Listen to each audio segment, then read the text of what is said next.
Hi guys, it's Chris from Blacktown Bricks and Pieces, and I absolutely love selling used Lego. It's a fantastic way to earn extra cash in your spare time, and anyone can do this. I've only been selling Lego to my brick house store for about 10 months, and I've already had over 300 orders, sold about $10,000 worth of Lego, and sold about 100,000 pieces of Lego just from my brick house store. Like I said, it's a fantastic way to earn extra cash, and anyone can do this. Please stick around to the end of the video. I'm going to show you a fantastic tip that's going to increase your sales, boost your profits, and make customers want to come back to your store again and again and again. In today's video, I'm going to be talking about how to sell Lego. Now, people ask me all the time, how do I get to make a profit with selling Lego? Do you actually make money? Is it worth doing? Well, it takes a lot of time, but you can definitely make money selling Lego. So, these are my 5 strategies I use frequently to sell Lego, and hopefully they'll help you generate a lot of profit from selling Lego and make it worth your time. Okay, the first and most common way people sell Lego is buying in bulk and selling it in bulk bags. I've made a start on this batch here. As you can see, it's just Lego. I've removed all the minifigures. That's quite a lot in there, probably about $100 worth at least. And I've removed all the leaves and the flowers and the animals as well. Now these guys can be sold separately. This is where you're going to generate a lot of profit just from selling the minifigures, provided they're not damaged. And if they're complete, that's an extra bonus as well. This is probably the most common way people sell Lego. They usually sell this lots on eBay, Facebook, Gumtree for between $20 and $25 a kilo. Now I've seen a lot of ads for $30, $40, $50, up to $80 a kilo for Lego. Potentially, yes, you can sell a bit of Lego this way, but let's be honest, who's going to want to pay that money when they can go to a Gumtree or a Facebook or another platform that sells Lego a lot cheaper, and there's a lot more competition for people selling Lego at this price range as well. I'd much prefer selling it at a cheaper price range and get stuff out the door than have a whole bunch of Lego just sitting there waiting for 1 or 2 buyers every few months. It's up to you how you want to sell it, but I'd recommend selling it at the lower price. That way at least you're going to sell your product and you're going to get a reputation. People are going to come back to you and buy more Lego off you in the future. It's all about making sure people want to buy off you again and again and again.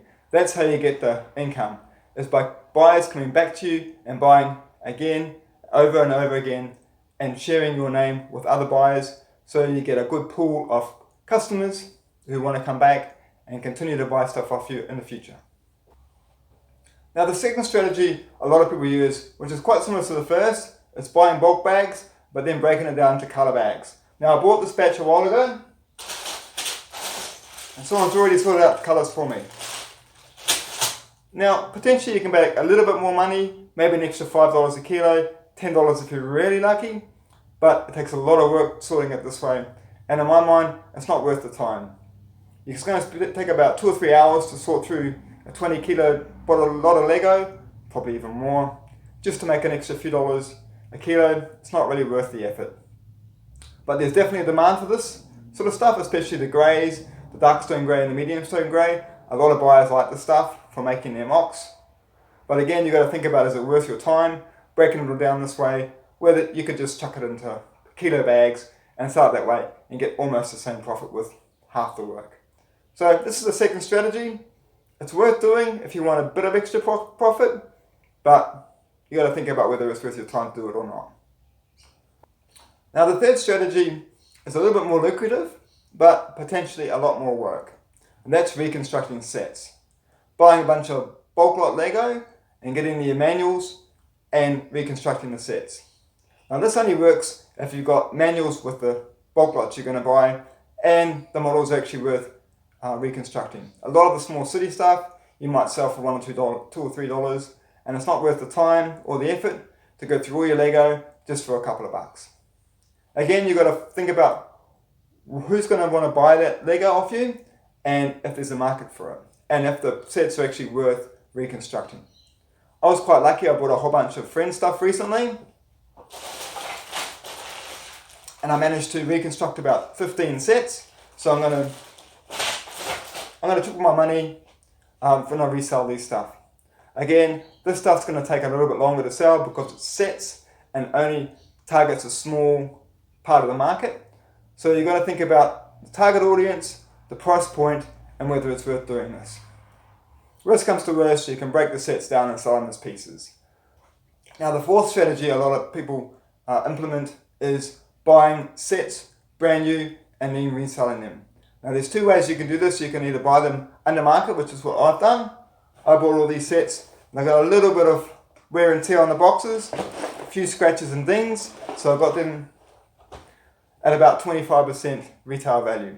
Really, really good deal, and I'll sell them at about 75% retail value. A lot of other people, they'll buy brand new in the box sets, they'll hold them for a year or two or three, and then they'll sell them at a future for a profit.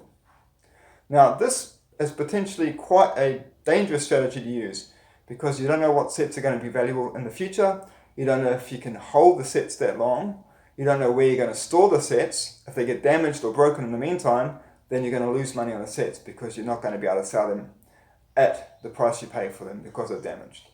So this is a very interesting strategy. I'm just starting to do this myself, buying slightly damaged brand new sets and reselling them. I wouldn't even think about buying brand new in the box and reselling in the future because it's so speculative. You just don't know what money you're going to get for the sets. And you've got to hold the things for years. You've got to find somewhere that's going to be safe to store them, and it's just not worth the risk. So there's another strategy you could think about implementing, but you've got to think about the amount of money you're going to have to put down and invest to this strategy. A lot of the other stuff, like the bulk buys, you don't need much money at all. A couple of $100 and you get yourself started that way. This stuff here, all this stuff here, you probably need about $300 or $500 to buy, and it could be sitting on your storage for 3 or 4 or 5 months waiting for a sale. So it's another strategy to think about. Our fifth and final strategy, and by far my most favorite strategy of selling Lego, and that's opening up a Brickell or Bricklink store.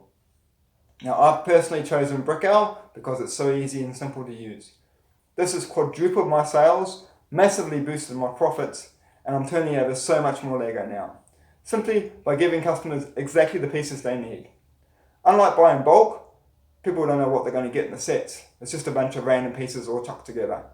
With Brickell, people can choose exactly the pieces they need, the colours they need, and how many pieces they need for their particular project. It's an absolutely fantastic way of doing Lego resales. It's going to take you a lot more time and a lot more space, but it's definitely something worth exploring if you want to seriously make money selling Lego. I've got another video that explains the whole process of how you add stuff to your Brickell store and all these different features and functions in the Brickell store, which makes selling Lego so simple and so quick, provided you get yourself organised before you open your store. Well, that's it for today, guys. I hope you found this useful and informative, and I'll see you next time.